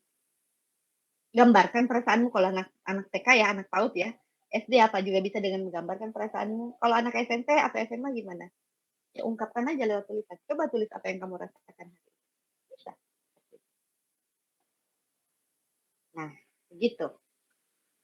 Interaksi kan menjadi bisa di situ ya. Komunikasi kan muncul gitu. Menciptakan rasa memiliki.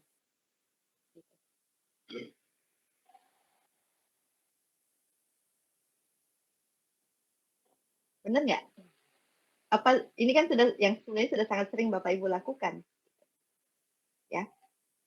Lalu tadi yang saya bilang ya, kegiatan itu yang melibatkan murid. Misalnya kita membuat diskusi gitu atau kita membuat setting kelas ya, ruangan gitu atau bangku gitu. Agar semua orang bisa mendengarkan gitu. Semua anak bisa mendengarkan, semua anak bisa berkontribusi. Ya kan? Beda tuh kalau kita setting bangkunya berjejer dari depan ke belakang dengan kita settingnya melingkar gitu. anak bisa mendengarkan dengan seksama, bisa berinteraksi di antara masing-masing gitu ya, dengan saling berhadapan dan saling melihat. Itu kan sebenarnya salah satu cara gitu. Diawali dengan refleksi, diakhiri dengan refleksi diri gitu ya, evaluasi diri gitu. Dan hargai suara dan pendapat anak. Hargai pilihan anak. Kalau anak memilih misalnya, saya tidak mau ikut kelas. Misalnya nih, kan kita bisa nanya dulu ya, dibanding dengan menghukum gitu ya. Kenapa kamu tidak mau ikut kelas? Karena ABCD. Apa yang bisa kamu lakukan? Kira-kira gitu. Agar kelas ini menjadi menyenangkan buat kamu. Itu kan bisa ya, seperti itu ya. Bisa. Nah, masalahnya adalah, bukan masalah ya, tantangannya adalah mau apa tidak. Itu saja sih sebenarnya. Mau mencoba atau tidak, ya Pak ya. Pak siapa tadi saya lupa, Pak Amidar ya? Saya lupa nama Bapak tadi, maaf ya. Begitu Yang Bapak mana, Ibu. Bu? Ya Pak Armudin, nah ini dia. Begitu. Jadi intinya kan seperti itu ya Bapak Ibu ya. Nah lalu penutupan yang optimistik. Apresiasi. Rasa terima kasih itu Bapak Ibu kecil memang. Tapi itu maknanya itu sangat besar. Dampaknya juga bisa sangat besar. Anak akan merasa dihargai juga kan. Terima kasih ya anak-anak sudah mengerahkan seluruh pengetahuannya, berdiskusi dan seterusnya. Kalaupun ada yang Bapak Ibu sadari gitu ya, kan kesadaran diri itu memang tidak langsung ting gitu ya, langsung saya sadar dulu nih, saya melakukan kesalahan.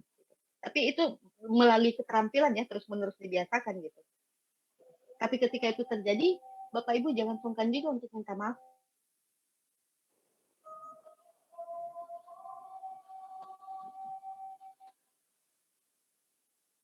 Bisa jadi kalau apa istilahnya, itu kan keterampilan mengelola konflik ya, Bapak Ibu ya. Meminta maaf itu pun adalah salah satu cara mengelola konflik.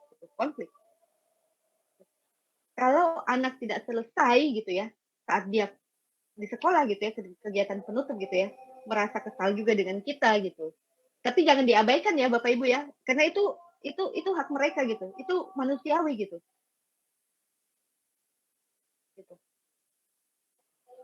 Nah, Bapak Ibu jangan sungkan untuk minta maaf aja. Saya minta maaf jika tadi saya bersikap ABC. Itu karena ABC. Mari kita saling memaafkan. Wah, itu besar sekali Pak, Bu, dampaknya buat anak-anak kita. Terima kasih juga. Itu besar sekali dampaknya. Kecil banget tuh. Ya, itu akan sangat menguatkan. Nah, ini Bapak Ibu salah satu contoh RPP, banyak yang menanyakan RPP ya. Ini ini untuk TK nih. Nah, ini kan diferensiasi plus sosial emosional nih Bapak Ibu. Oke ya.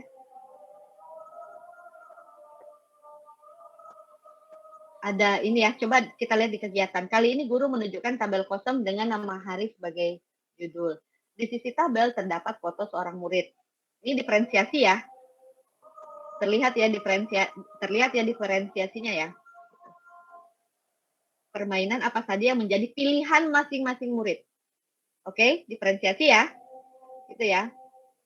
Rencanakan, setiap murid diminta merencanakan permainan apa saja yang akan mereka mainkan dari Senin sampai Jumat. Oke? Kesadaran diri, pengambilan keputusan yang bertanggung jawab. Kita mendorong gitu. Mengajarkan ini secara langsung kepada anak-anak kita. Mungkin kita sering merasakan sudah melakukan ini, tapi kita belum menyadari mungkin ya. Oh ternyata seperti ini adalah cara untuk memupuk kompetensi kesadaran diri pada murid-murid kita gitu. Dan bagaimana mereka bisa mengambil keputusan yang bertanggung jawab. Mereka memutuskan untuk permainan A di hari Senin, permainan B di hari Selasa, permainan C di hari Rabu gitu. Kalau misalnya ada apa yang saya oke, permainan C ini ternyata dia nggak sanggup gitu, mainkan di hari Rabu misalnya gitu. Ya tinggal kalau untuk anak ya Bapak Ibu ya, kan kita tidak seini kita ya gitu. Ya ditanyakan saja apa masalah, apa kendalanya, kenapa sih kamu tidak bisa gitu. Lalu apa yang bisa kamu lakukan, kedepannya bagaimana.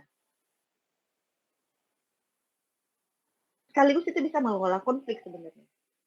Ini nanti bisa dibaca ya Bapak Ibu ya, bahwa RPP ini untuk memberikan gambaran secara jelas saja.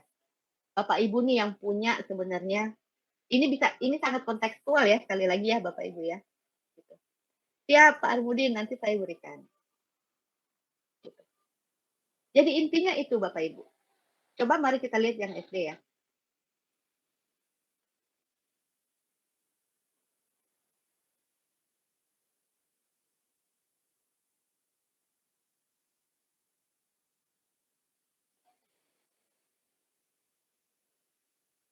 Murid dapat menyampaikan pendapatnya mengenai sifat tokoh yang patut dicontoh secara lisan maupun tulisan. Oke, diferensiasi ya. Oke ya.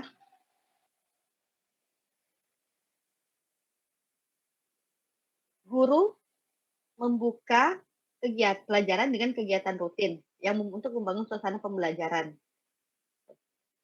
Misalnya, latihan bernapas dengan kesadaran penuh. Nanti terakhir kita praktikan ya Bapak Ibu ya.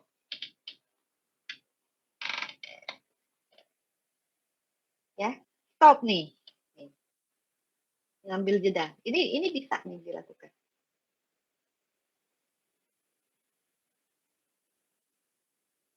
Gitu ya Bapak Ibu ya. Jadi ini saya tampilkan, nanti Bapak Ibu bisa ini. Pertanyaan terbuka, ini ada di coba mendongeng misalnya ya, memperdengarkan musik, menyanyikan lagu ya. Itu apa? Melatih emosi gitu ya lewat lagu gitu. Nah, apa sih yang diketahui dan dialami murid? Itu kan kesadaran diri dan manajemen diri gitu ya, mengelola stres.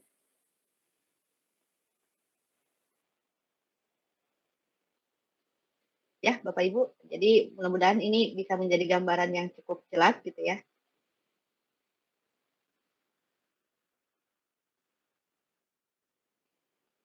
Sosial emosional. Oke, ini untuk SMP dan juga bisa dilakukan untuk SMA ya, Bapak Ibu. Guru membuka ini matematika ya. Guru membuka pelajaran dengan kegiatan awal gitu ya, mempersiapkan murid untuk membangun kegiatan pembelajaran selanjutnya. Nah, diantaranya ini sama tadi ya, kegiatan awal, lalu nanti ini coba lihat dengan permainan, matematika dengan permainan. Ya. Guru dapat melakukan refleksi setelah permainan ya, untuk mendiskusikan apa sih perasaannya. Tadi waktu main gimana perasaannya. Nah, ini. Berikan apresiasi bagi usaha dari murid-murid kita yang mereka lakukan untuk mengingat kembali pelajaran yang sudah dipelajari sebelumnya. Bukan pada yang menjawab benar saja. Itu ya. Apresiasi itu layak ditujukan untuk setiap pencapaian apapun gitu. Ada yang masih sementara mengingat gitu ya. Ada yang sudah mampu mengingat, ada yang sudah mampu mengungkapkan. Tapi kita kasih apresiasi. Terima kasih ya sudah atas usaha anak-anak gitu ya dari kalian gitu untuk mengingat dan mengungkapkan apa yang sudah disampaikan, apa yang sudah dipelajari di minggu lalu. Itu kan akan sangat terasa damai ya Bapak Ibu ya. Gitu. Dibanding kita, wah ini jawabannya yang benar nih gitu. Yang lain kenapa nggak bisa? Kan saya saja mungkin pasti emosi gitu kalau sebagai murid gituin. Orang kita juga sudah berusaha mengingat nih gitu. Ya itulah Bapak Ibu. Pada intinya adalah begitu. Itu ini nanti juga saya ada di ini ya Bapak Ibu. Nah, referensi tambahan. Ini referensi tambahan, mungkin saya coba ini bisa tampilkan ini ya Bapak Ibu ya. Nah, ini kita sudah lewat 12 menit Bapak Ibu, bagaimana? Gak apa-apa Bu, lanjutkan. Bagus. Dilanjut apa? Lanjut aja Bu. Lanjut ya. Iya. Silakan Bu. Oke. Bagus. Senang dapat materinya. Ya, materinya menarik, Bu. Ibu jangan lupa Soalnya materinya, Bu. Nih, bagi Siap, Pak. share. Siap. Nah, ini ya Bapak Iya, Ibu saya di-share, jelaskan. Bu. Ya, tenang Pak, nanti saya akan share. Mengisi waktu luang dengan melakukan kegiatan penyegaran relaksasi yang sehat dan positif. Ini kan keterampilan kompetensi pengelolaan diri ya. Berpartisipasi dalam kegiatan komunitas atas inisiatif sendiri. Ini 4 kompetensi muncul. Ya, memberikan kesempatan kepada murid untuk mengadakan kegiatan sekolah. 5 kompetensi muncul. Ya kan? 1 nih kegiatan, tapi kompetensi itu bisa muncul semua. Ini nanti juga ada. Oke, ini 21 praktik pembelajaran sosial emosional yang dapat diterapkan sepanjang hari di kelas. Mulai dari salam pagi, gunakan cerita, ajari kerja kelompok, bagaimana memupuk budaya kebaikan, beri kata-kata baru ya untuk menambah perbenaran kata gitu ya. I message gitu ya. Apa kejadiannya, apa yang saya rasakan gitu ya, bermain peran, akhiri setiap hari dengan optimis, buat penugasan gitu ya, tetapkan proyek dan seterusnya. Silahkan nanti bisa dibaca juga. Yang terakhir, jika Bapak Ibu sempat, gitu ya, setelah sesi ini dan setelah mengisi refleksi, silakan Bapak Ibu pikirkan 1 orang, ini bagaimana kita menulis apresiasi ya, terima kasih ya, yang sudah berperan penting dalam hidup Bapak Ibu pada saat menjalani masa pandemi. 1 orang yang sudah berperan penting nih, siapapun itu. Ungkapkan rasa terima kasih Bapak Ibu kepada orang tersebut, apa yang membuat Bapak Ibu mensyukurinya, dan apa yang Bapak Ibu rasakan terhadap apa yang orang tersebut sudah lakukan pada Bapak Ibu. Ini nanti, silahkan nanti setelah sesi ini ya, mari kita praktikkan mengungkapkan terima kasih. Dan Bapak Ibu bisa rasakan bagaimana tuh perasaan yang muncul ketika Bapak Ibu berterima kasih. Menulis ini pada orang tua, bahkan kepada murid-murid, siapapun. Rasa syukur gitu ya, kita mensyukuri apa yang sudah kita punya, kita berterima kasih terhadap siapapun yang punya pengaruh terhadap diri kita, itu berpengaruh pada tubuh kita sebenarnya Bapak Ibu. Dengan mensyukuri gitu ya, dengan berterima kasih, kita kan sebenarnya membuat diri kita menjadi lebih tenang gitu ya. Detak jantung itu berirama gitu ya, secara teratur gitu ya. Aliran darah lebih cepat sebenarnya. Menghasilkan mengurangi resiko gitu ya, serangan jantung dan meredakan hipertensi. Gitu. Ini ada di main up kurikulum ya, yang di Universitas Columbia gitu. Ya mungkin ini ada juga di LMS. Nah, mari nanti dipraktikkan ya Bapak Ibu. Dan yang terakhir sebelum kita tutup ya, 1 lagi, silahkan mengisi refleksi Bapak Ibu.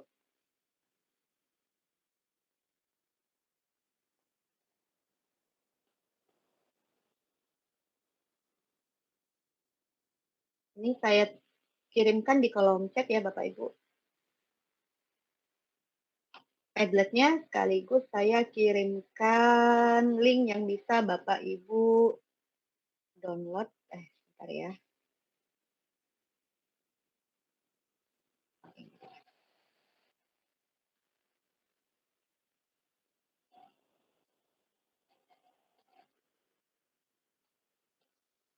Boleh dicek ya, 1, 2 Bapak Ibu, nanti langsung ke slide selanjutnya apakah PDF-nya bisa terbuka dan bisa diklik RPP-nya. Boleh ada 1 di antara Bapak Ibu yang mencoba membuka Google Drive-nya Bapak Ibu yang sudah saya kirimkan.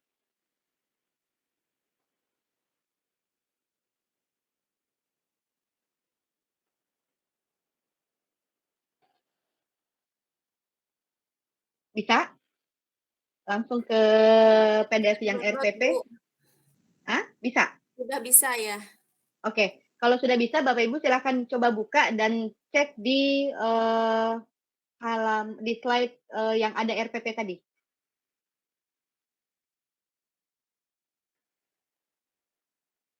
Apakah bisa diklik TK SD SMP-nya? Sudah bisa terbuka?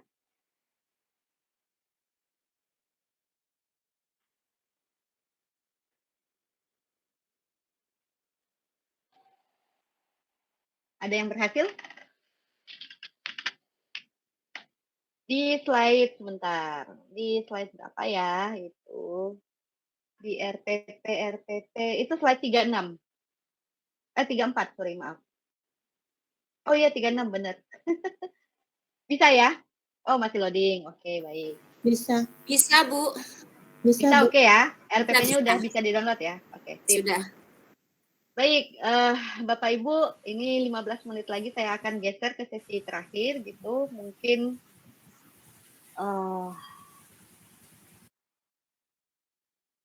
jangan lupa refleksi, diisi gitu. Coba praktikkan bagaimana berterima kasih ya, tuliskan rasa terima kasih, dan mungkin ada banyak pertanyaan yang belum bisa terjawab ya Bapak Ibu. Saya mohon maaf karena keterbatasan waktu, tapi semoga yang tadi ya, penjelasannya yang tadi bisa mengurangi gitu ya rasa penasaran atau keingintahuan Bapak Ibu gitu ya, bisa tersampaikan gitu di sesi kita pada sore hari ini. Kalaupun ada yang masih ingin ditanyakan, boleh langsung DM ke IG saya gitu ya. Ada di mana tuh? Ada, atau email saya langsung juga bisa. Mohon maaf mungkin tidak ada pertanyaan yang diskusi gitu ya panjang gitu, karena memang ini sepertinya materi ini dalam gitu ya, dan saya tidak bisa tuh cepat-cepat gitu, karena itu bisa mengurangi apa ya istilahnya, ya saya tidak mindfulness juga gitu ya kepada Bapak Ibu gitu, kepada diri saya, dan saya tidak bisa mewujudkan well-being kepada Bapak Ibu kalau gimana ya perasaannya juga mungkin pasti akan berbeda gitu ya Bapak Ibu ya. Jadi saya memutuskan bahwa mungkin pertanyaan-pertanyaan bisa disampaikan di hal lain gitu ya, di waktu dan kesempatan lain. Kita masih punya banyak waktu untuk diskusi Bapak Ibu. Jadi sudah siapkah kita mulai melihat diri kita? Saran saya coba lakukan mulai praktekkan kesadaran diri Bapak Ibu dalam diri kita. Gitu ya. Kan kalau stop dan kalau mengenal emosi kan sudah ya tadi ya gitu. Itu sebenarnya kalau Bapak Ibu sudah mulai gitu yang sudah terbiasa kan itu bisa gitu. Nah, coba menantang diri kita gitu ya. Ini resiliensi nih, mengatasi hambatan nih. Coba mulai dari yang kesadaran diri, kompetensi kesadaran diri. Kesadaran sosial, maaf, kesadaran sosial. Baik, Bapak Ibu, saya sudah mohon maaf tadi ya, jika ada kesalahan atau kekurangan, dan saya berterima kasih juga kepada Bapak Ibu yang hari ini bisa tetap stay sampai akhir gitu ya, untuk bersama-sama. Semoga pengalaman dan pembelajaran bermakna bisa menjadi milik kita semua ya Bapak Ibu, dan harapannya mari kita terus mencoba, jangan putus asa ya, karena itu adalah bagian dari menguatkan sosial emosional kita Bapak Ibu. Mungkin saya harus pamit Bapak Ibu, terima kasih. Oh iya, satu lagi. Bolehkah kita foto bersama? Boleh banget, Bu. Oke. Boleh mohon untuk tidak mengirimkan chat dulu ya Bapak Ibu, biar yang di ujung itu masih bisa kelihatan. Boleh dibuka kameranya. Saya akan. Oke. Oke, sudah? Baik. 1, 2,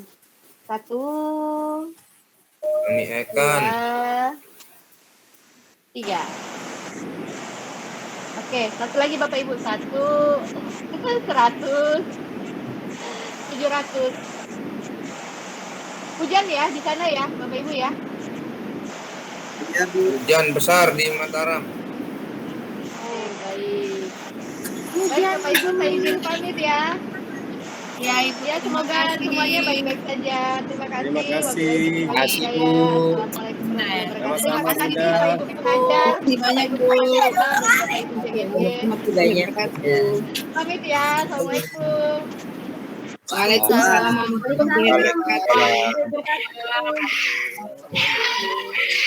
Waalaikumsalam warahmatullahi wabarakatuh. Pak Rudi.